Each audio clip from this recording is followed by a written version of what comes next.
microscopic clues in our DNA link every man on Earth back to one man, one common ancestor. To understand how this could be, we must discover scientific Adam's lost Eden, enter his world, and look him in the eye. At an unexpected crossroads of Bible and biology, we're headed on a search for Adam.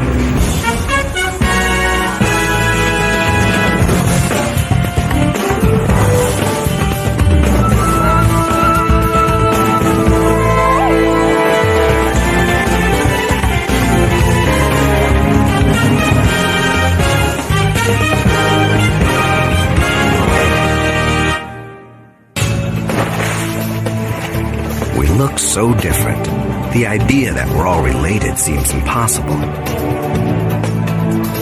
It's hard to believe that 6 billion people all share the same ancestor. Yet 3 of the world's great religions, Christianity, Islam, and Judaism, believe in one man who fathered us all. That makes Adam a key figure in the beliefs of more than half the world.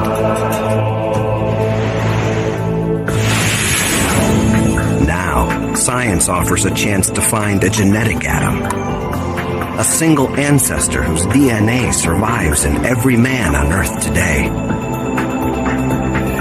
From the Inuit of the Arctic to the Amerindians of the Amazon, from the nomads of the desert to the businessmen of Wall Street.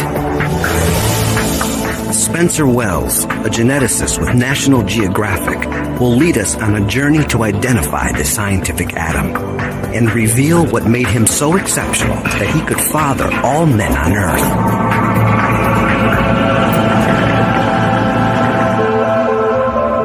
But how do you unravel a chain so many generations long? A chain that leads all the way to the roots of humanity's family tree.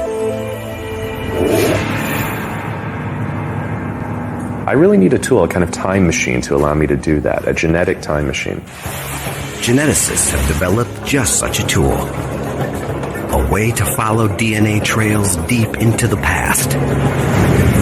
Our search for Adam will uncover genetic secrets of an unexpected cast of characters. One of the greatest warriors in history. One of America's founding fathers. Even an Ethiopian prince who claims to be descended from an ancient biblical king. What links these men to scientific Adam? Their DNA. Most of our DNA is a jumble from all our ancestors. It's what makes each of us unique. There's a section of our genetic code that stays almost constant. The Y chromosome, the special piece of DNA that only men have.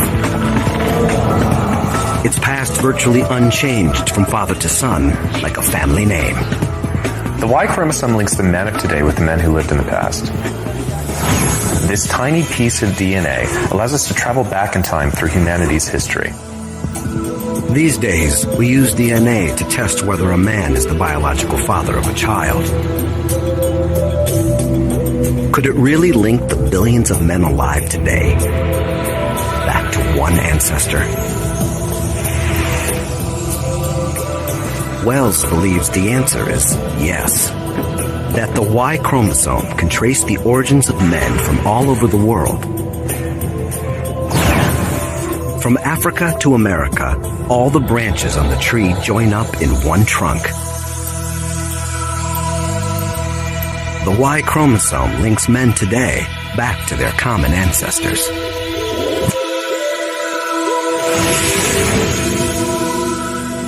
The key is to reveal super ancestors, men who left their genetic imprint on huge numbers. They're like branching points, where vast sections of the tree come together in a single man. Geneticists can trace them further and further back down the tree, to to the ultimate super ancestor, scientific Adam. Our search starts in an unlikely place. With a super ancestor who passed his DNA to millions. He left such a vast legacy, Wells thinks he can trace it in a bar in San Francisco. The Bayview Boat Club is a watering hole for a group of Mongolian immigrants. These men have an outrageous claim. They think they're descendant from the great Mongol emperor, Genghis Khan. Yeah. So how many people in Mongolia really believe that they're related to Genghis Khan? Every single person in the country? Every single person. There are, 10 million people living in It seems preposterous, as if everyone in America believed they were descended from George Washington. But if there's any truth to their claim, these men will link back to a common ancestor who lived generations ago. The first step on our journey back toward Adam. So are you guys interested in finding out if you could be related to Genghis Khan himself? Yeah, let's go. Okay, and then I'll pass... Tapping the power of DNA starts with a basic tool. They're sterile, by the way, which is kind of like a glorified toothbrush. Pull it out of the container. Just like that. Just a few cheek cells, and Wells can unlock secrets from our genetic past. With a simple swipe, Wells hopes to trace these men all the way back to a famous warrior who lived 800 years ago and thousands of miles away.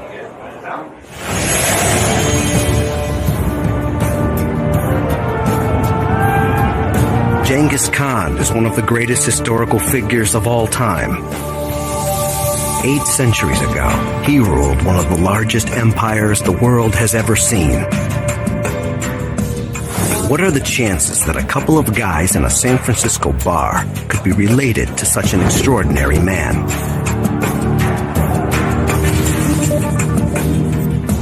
Machines analyze the Mongolians' DNA, looking for traces on the Y chromosome that could link them to Genghis Khan.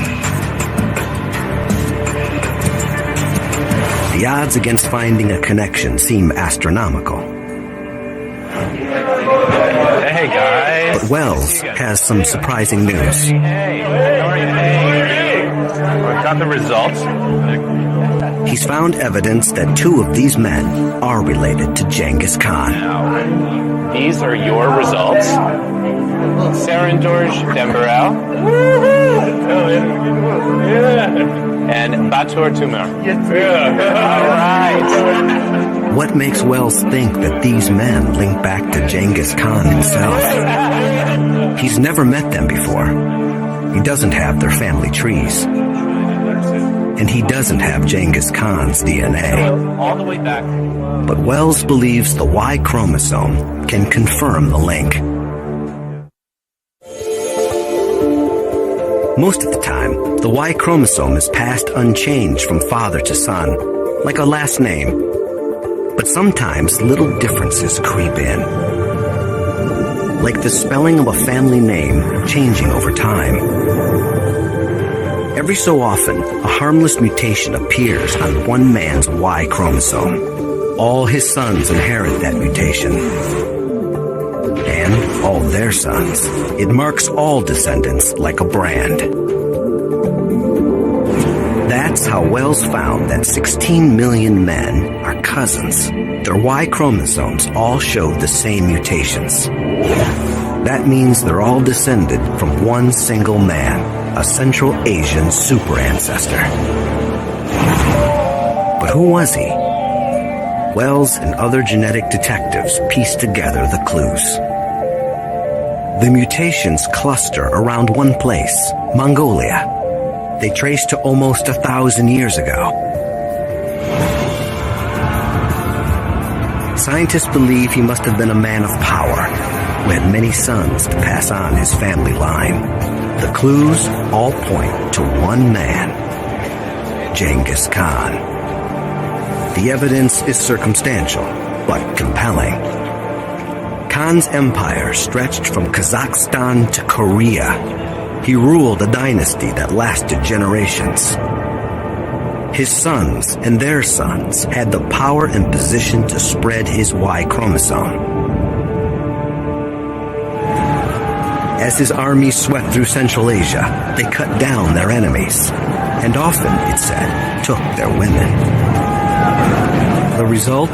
More offspring with Genghis Khan's Y chromosome, and other men's lineages destroyed forever. Genghis Khan's DNA is buried with him in an unknown grave, but his Y chromosome mutations survive in his descendants today. The research shows the Y chromosome can take us back hundreds of years. But to find scientific Adam, we must trace a man from our very beginning who fathered not millions, but billions. The payoff is almost unimaginable. An Adam who may have been the first truly modern human, whose Eden we can pinpoint, whose face we can reconstruct.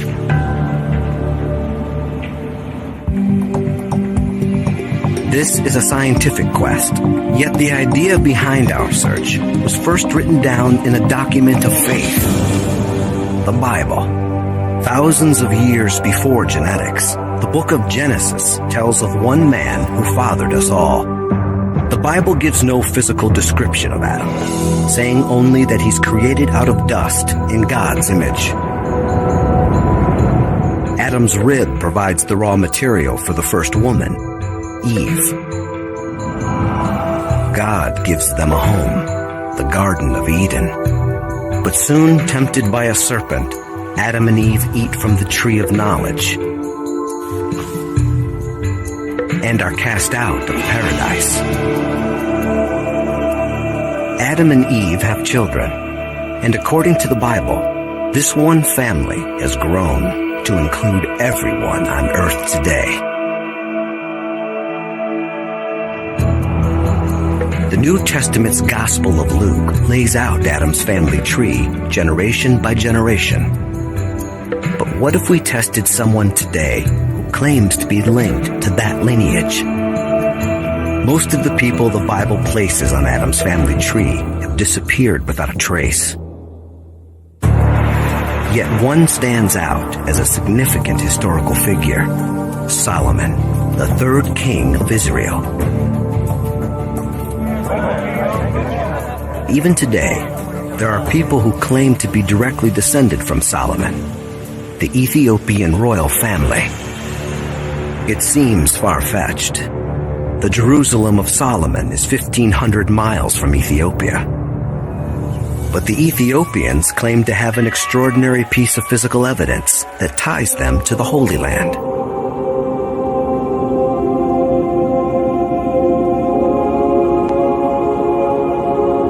The Ark of the Covenant was believed to contain the tablets of the Ten Commandments, the Word of God. Legend says it was kept in a temple built by Solomon in Jerusalem, until it was taken by Solomon's son, Menelik, and later brought to a little church in Aksum in northern Ethiopia.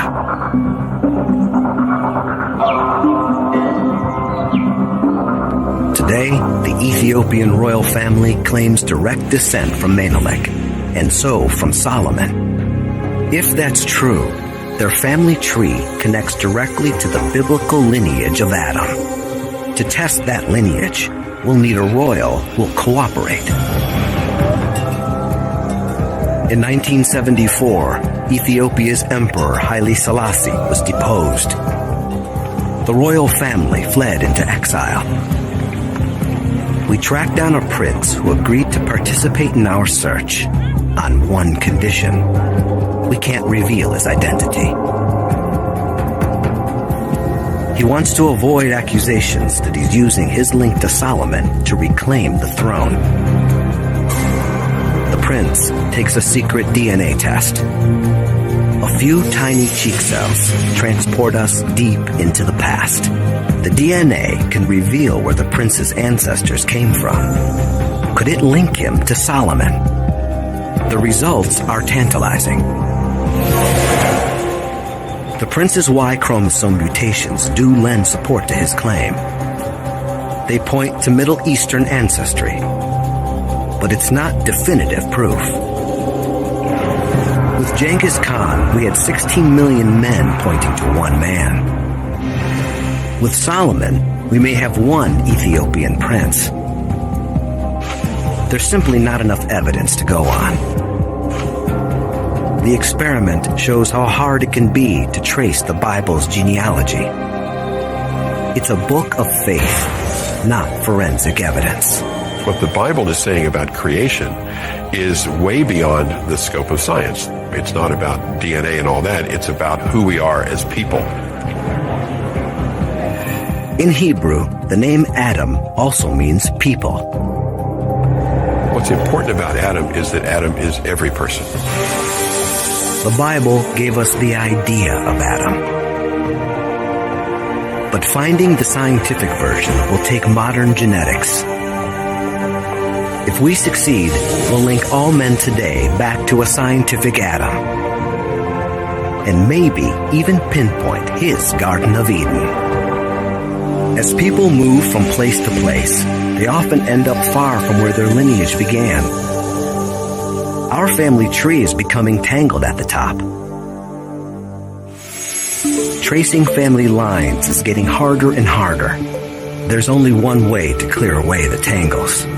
Analyze Y chromosomes from people who still live in the land of their forefathers. To get a clearer picture of our family tree, Wells is leading a research project with the National Geographic Society and IBM. It's called the Genographic Project. It's a massive undertaking. It will take years. But when he's done, Wells will be able to tell where anyone in the world comes from. Wells and his colleagues have crisscrossed the globe in search of DNA samples. From Aborigines in Australia to tribesmen in South America. They've journeyed from Central Asia to South Africa to Siberia. Wells can already tell a lot about someone's origins just using their Y chromosome. And he thinks he's found something unexpected in the background of one of America's most famous figures. The third president, Thomas Jefferson. Research on Jefferson's Y has already given us one huge surprise. It had long been suspected that Jefferson fathered children by his slave, Sally Hemings. A 1998 study used the Y chromosome to prove that it was almost certainly true. It showed that this white man apparently had black descendants. Now, Wells believes he's discovered something about Jefferson that no one suspected. A discovery not about his descendants, but about his ancestors. And it could take us a big step toward Adam. Wells noticed that Jefferson's Y chromosome mutations don't look European. So where did Jefferson's ancestors come from? To find out the truth, Wells needs another DNA sample. The trail leads to rural Virginia. One of the closest living relatives of the founding father lives in Fries, Virginia. Now, do you have any sense of your own ancestry and who you're descended from? Thomas Jefferson. Thomas Jefferson. How many Odine Jefferson shares the founding father's last name. Yeah. He also inherited his Y chromosome. It's not going to hurt, and you rub it on the inside of your cheek, really scrape away, up and down. Everything about Jefferson points to him being European. Genealogists have traced his ancestry back to medieval France and Britain. But the test reveals something you might never have imagined. Jefferson's Y chromosome links him not to Europe, but to the Middle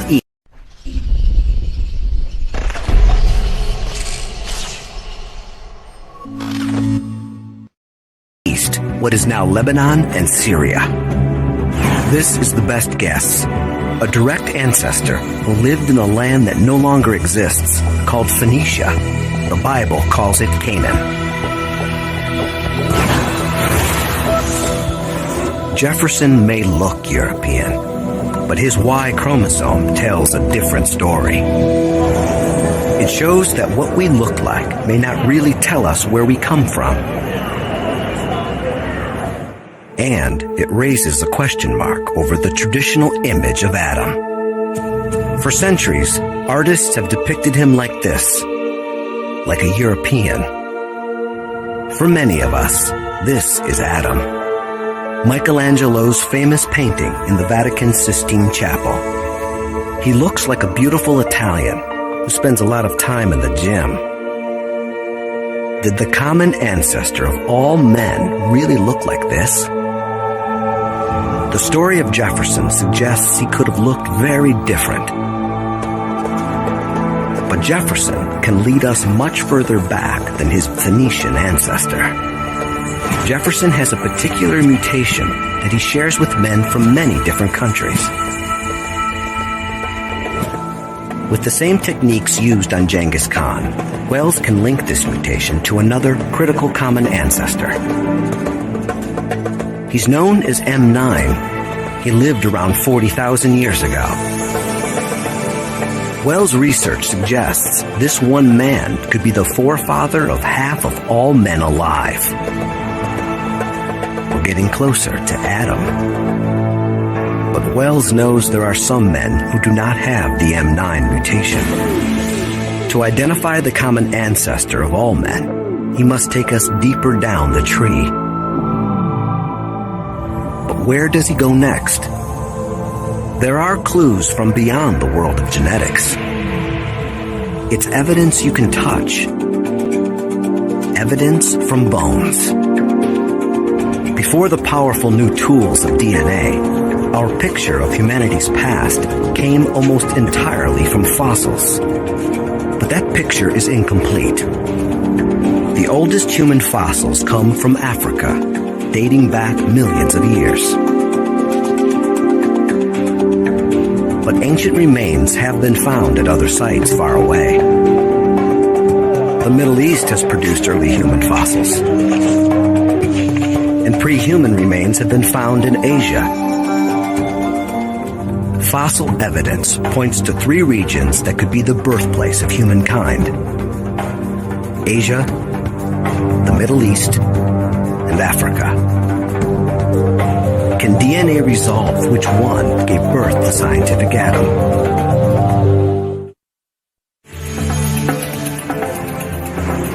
Wells wants to find a place where people from all 3 regions intersect.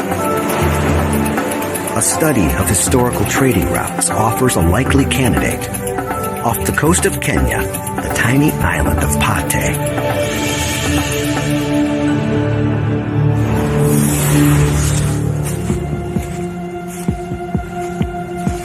A mysterious place, with clues that seem out of place in Africa. Curious ruins. It's the main mosque. It was painted black. Still see it. Monuments that might be Islamic. Tombs that look almost Chinese.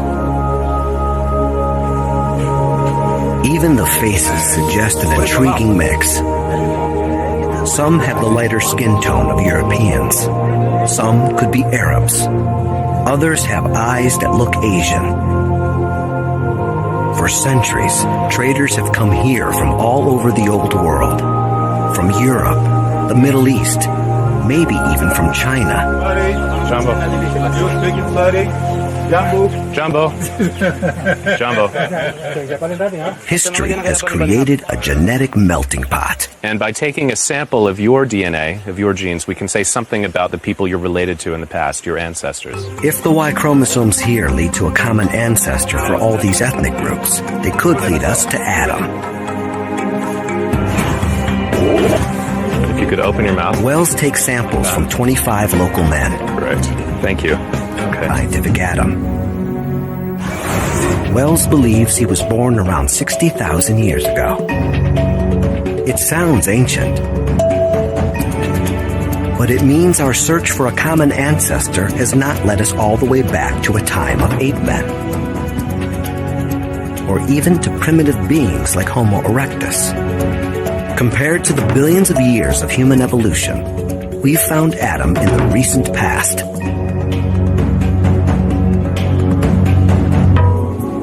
The critical discoveries of where and when Adam lived prove he could not have looked like this. For the first time, it's possible to paint a new portrait of Adam based on science. Facial reconstructions have shown what other ancient humans might have looked like. We have images of earlier beings, like Homo erectus, and the ancient pre-human known as Lucy.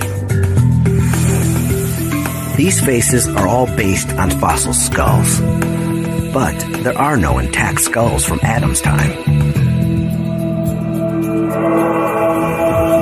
There is a man who can give a face to Adam, even without his skull. Frank Bender calls himself the recomposer of the decomposed.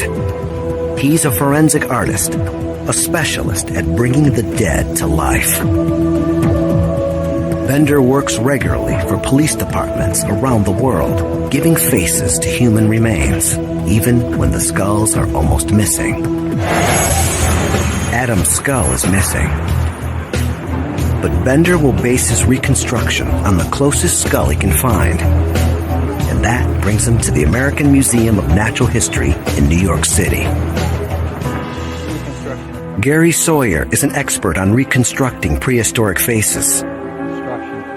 He believes this skull, found at a site called Kafsa, is a good basis for Adam. Because he combines modern features with still some archaic features in a lower forehead or frontal and good-sized brow ridges. The Kafsa skull is about 100,000 years old.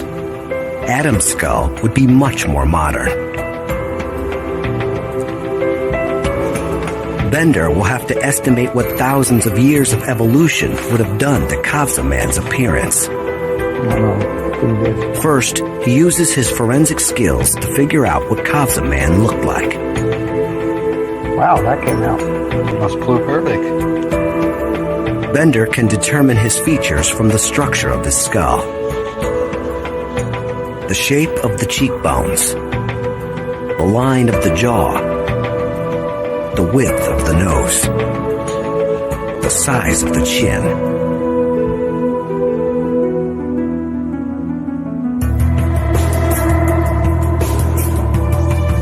Kafsa man is 100,000 years old. To construct a face for Adam, Bender has to update this portrait by 40,000 years. As humans evolved, the shape of our skulls changed. Brow ridges shrank. The forehead became more vertical, the chin more prominent. Adam should be almost halfway between this ancient man and humans like us. Bender needs to find that midpoint. He needs a modern face to compare to the ancient skull. But not just any face. He wants someone whose lineage traces most directly back to Adam. Wells knows where to look. In East Africa is a little-known tribe called the Hadzabe. Spencer, Stefano. Their DNA links them almost straight back to Adam. They give us a glimpse into his world. And they point to what Adam could have looked like. Scientific Adam should be a midpoint between the ancient Kafsa face and one of these faces.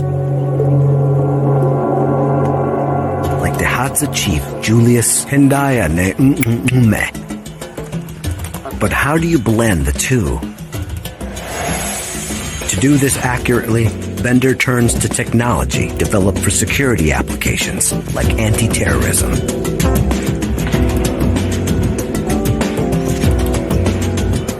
Facial recognition software measures the incremental differences that make a face unique, like the distance between the eyes, the width of the nose. Engineers pick out over 200 features that together define the shape of the Kafsa face, turning it into a mathematical model. They do the same with the Hadzabe chief. The computer compares the two sets of data, faces separated by 100,000 years, and generates the midpoint, a blueprint of Adam. A printer converts the computer model into a 3D head. Layer by paper-thin layer, the head emerges. Bender will use this as a template to finally give Adam a face. But the Hadzabe can do more than show what scientific Adam might have looked like. They can give us a window into his world, and they reveal clues to what made Adam and his descendants so exceptional. They could give rise to all men on Earth. Mutations on the Y chromosome show that scientific Adam was born around 60,000 years ago. An extraordinary time in human history, a time of crisis. Scientists believe humans were on the brink of extinction. The entire population may have fallen to no more than a couple of thousand. But from this moment of peril, humans begin an astonishing rise. For the first time, art appears. Tools become much more advanced. This new energy and innovation would enable our species to conquer the planet. Something critical had changed in human nature. What triggered it is a puzzle, yet it seems to come just after Adam. Is it a coincidence? I don't know. Maybe it is, but it's also possible that Adam was the one who set in motion these changes. How could one man change his whole species? Wells has a theory. It's cutting edge and highly controversial. He believes Adam may have been the first man with the ability to think as we do. The first truly modern man. If Wells had his way, he'd go back in time to find out. The ancient Hadzabe tribe in Tanzania may offer the next best thing, a window into Adam's world. As people, the Hadzabe are as modern as any of us. But as a society, they've chosen to retain the lifestyle of the earliest modern humans, the lifestyle of Adam. The Hadzabe are hunter-gatherers. Survival in this environment is an extraordinary challenge. They rely on the kind of ingenuity that Wells believes could have originated with Adam himself. It could almost be Adam's clan preparing for the hunt. The Hadzabe have figured out a way to turn local trees into lethal weaponry. The bows are strong, but flexible. Fire straightens the arrow shafts. They look simple, but when they appeared, they were revolutionary. Weapons that kill at a distance, deadly accurate. The Hadzabe set out, just as Adam and his sons may have done, to pit their weapons and their brains against their prey.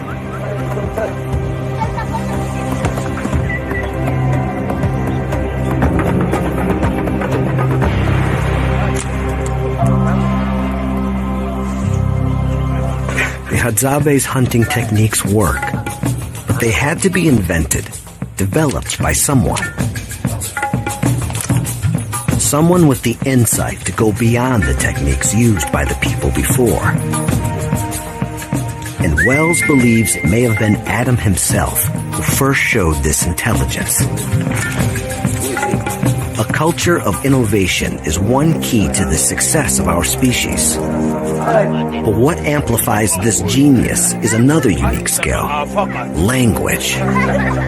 Wells believes Adam may have had a brand new ability to use complex speech. Astonishingly, the Hadzabe could show us how Adam spoke. What? What? What? What? Tisha? Bogo. Bogo. What? What? Simba. Simba, lion. Ngokoi? They speak one of the most intricate languages on Earth. Tembo. Along with regular consonants, they use a chorus of clicks. Sasa kote kobo sasa tan aketa.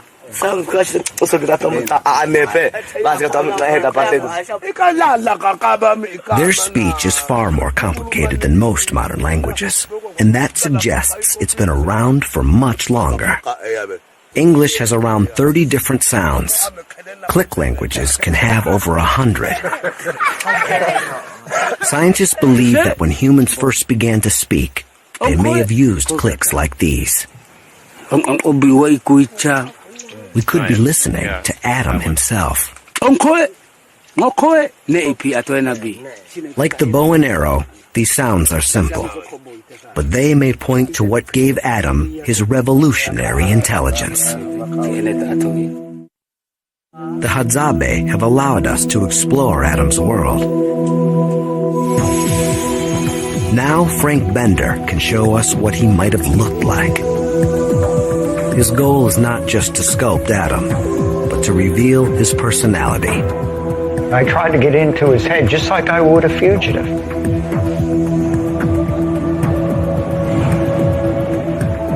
Intuition is the binder between art and science. It's the part that pulls it all together and gives it that life, that spark. I picture him very much alive and with a lot of the basic feelings that we have today. Confidence at one point, insecurity at another. Finally, Wells comes face to face with the man he's been searching for. A new portrait of the common ancestor of every man today. Adam.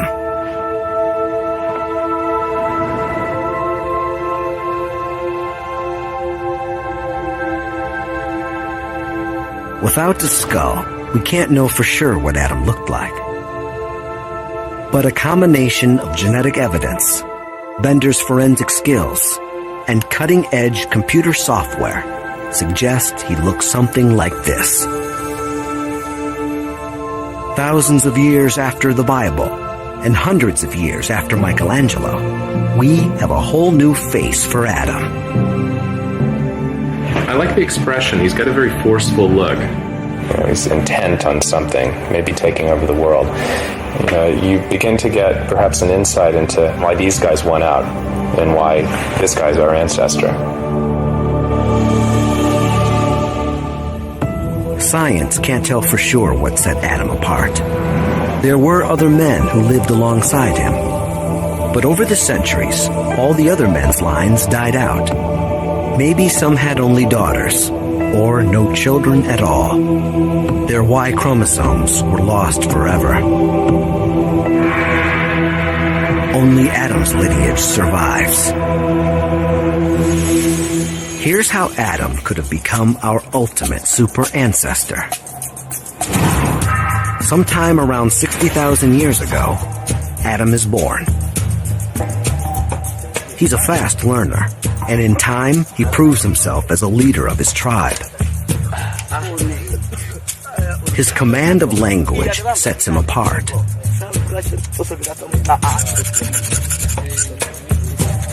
Perhaps he invents new and more lethal weapons, or takes charge of the hunts, devising new strategies. He's much better than the other guys at providing for his family and the tribe. And this makes him popular with the ladies. He has more children than the others. His sons inherit not just his smarts, but of course his Y chromosome. Like Genghis Khan and his sons, Adam's Y chromosome begins to spread through the population, and Adam's intelligence gives his sons the ability to leave Africa and populate the world. Around 50,000 years ago, we start to expand out of Africa. Some populations start to leave around that time, and very rapidly they reach places as far afield as Australia, perhaps within a couple of thousand years. A couple of thousand years is like the blink of an eye. And Wells can trace it all back to one scientific Adam. This is not the man God creates in the book of Genesis. But now, thousands of years after the Bible was written, science has confirmed the essence of its story. There was one man whose DNA survives in every man on Earth today. His Garden of Eden was likely East Africa. Other humans came before him, but only after him did we become truly modern. Scientific Adam unites all men today.